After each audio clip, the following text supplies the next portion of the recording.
Welcome back जी। अभी हम बात करें नस्ला टावर के हवाले से और हमने जिक्र किया कि इस वक्त एक बड़ा एक नोटिस आया हुआ है जो कि मुश्किलात नस्ला टावर में जो लोग रहते हैं बसते हैं उनके लिए खड़ी कर रहा है। और नस्ला टावर के ऊपर जब मुश्किलात आती हैं तो ये सिर्फ नस्ला टावर के ऊपर नहीं आती बल्कि कराची की मौजूदा कंस्ट्रक्शन इंडस्ट्री के ऊपर भी बहुत से सवाल उठते हुए नजर आ रहे हैं। मौजूदा सूरत हाल में हमने देखा कि जो कानूनी पहलू है इसका बड़ा दिलचस्प रहा। काफी अरसे से कोशिश की गई कि नस्ला टावर को डिमोलिशन से रोका जाए और डिमोलिश ना होने दिया जाए और इनफैक्ट इसके हवाले से बहुत सी एग्जांपल्स भी कोट की गई।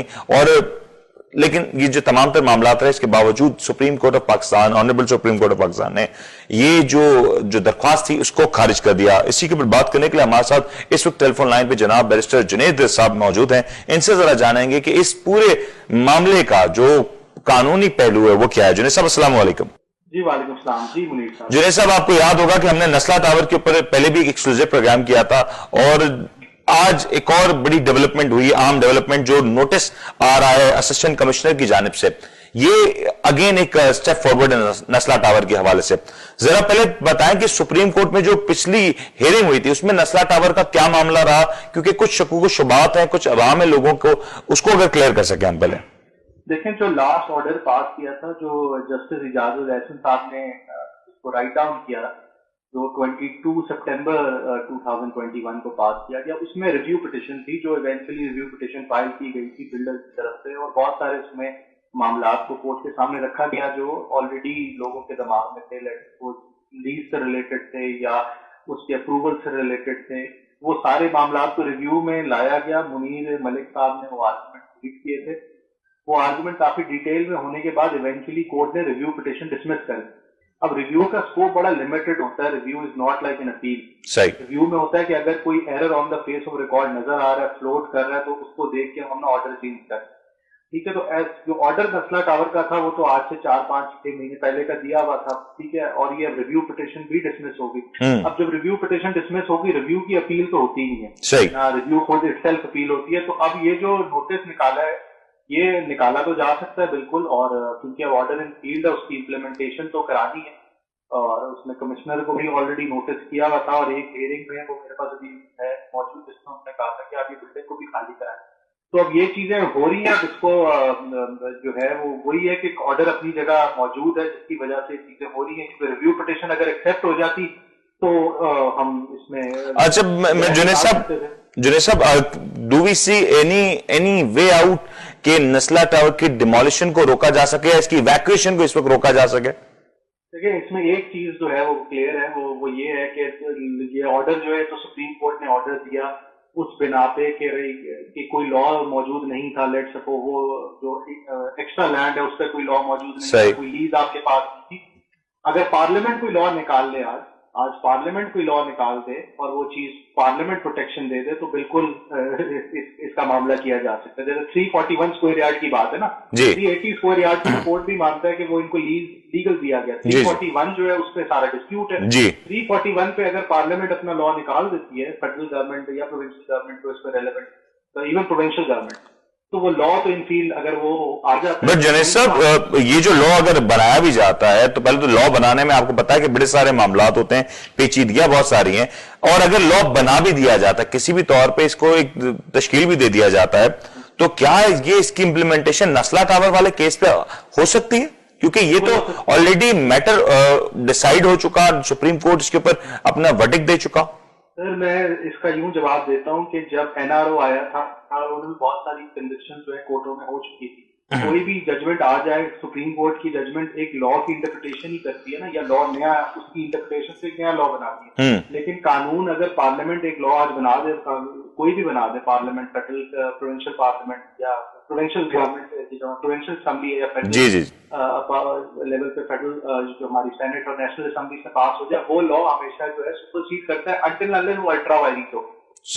तो अल्ट्रा वायलेंस की बहुत सारी चीजें हैं जो आप सामने कंसिडर कर सकते हैं। लेकिन ये एक चीज क्लियर है कि अगर पार्लियामेंट लॉ बना देती है कि हम इस लैंड को इनको लीगली करते हैं और वो स्पेसिफिक नहीं होता, क्योंकि लॉ में ये भी चीज आती है कि स्पेसिफिक ना हो, एक चीज पे पार्लियामेंट अपना व्यू दे देती है, एक लॉ बना देती है, तो फिर आप कह सकते हैं बिल्कुल चीज रुक सकती है और बिल्कुल इनको रिलीज दिया जा अच्छा जो है सब ये तो ठीक हो गया, करना भी चाहिए, बिकॉज सुप्रीम कोर्ट के पास अभी लेवरेज बड़ा कम है क्योंकि उनके पास कोई ऐसा लॉ मौजूद नहीं है जो सुप्रीम कोर्ट तो खुद अपने डायरेक्ट इख्तियार में महदूद है, उससे तो जो मौजूदा कवानीन है उसी के रोशनी में फैसला करना होगा।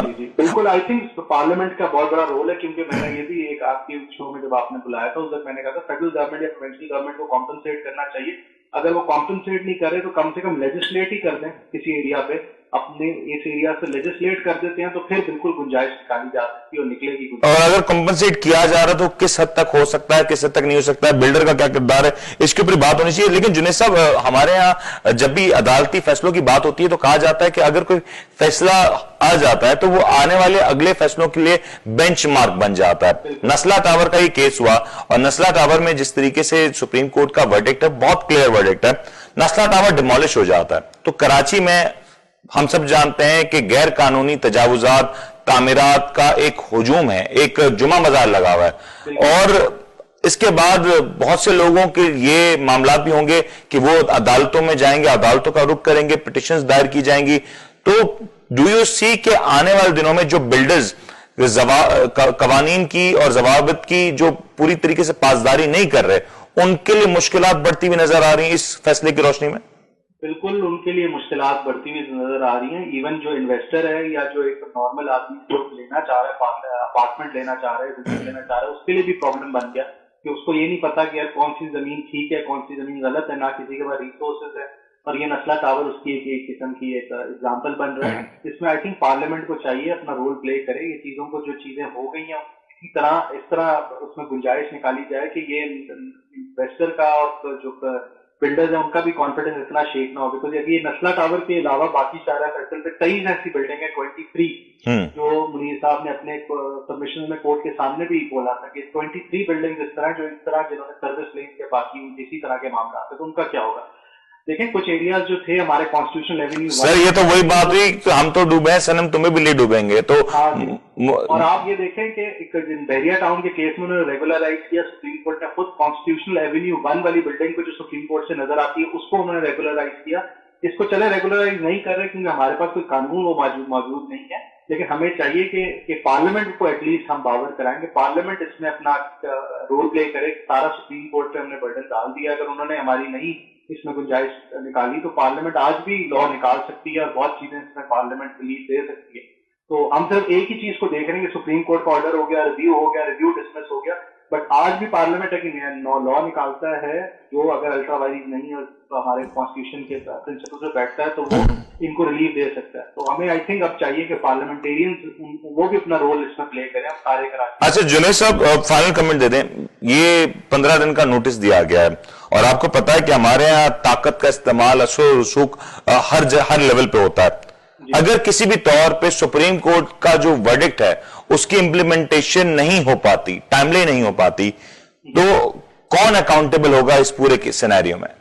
देखिए, सुप्रीम कोर्ट के पास भी काफी पावर्स हैं जो सुप्रीम कोर्ट एक्सरसाइज कर सकती है। अगर ये लेट सपोज ये अपना जो ऑर्डर जो असिस्टेंट कमिश्नर साहब ने निकाला है जी वो नहीं होता तो वो पुलिस की भी पावर ले सकते हैं, ये सुप्रीम कोर्ट में भी कह सकते हैं। तौहीन अदालत भी हो सकती है इसके ऊपर, तौहीन अदालत भी हो सकती है बिल्कुल।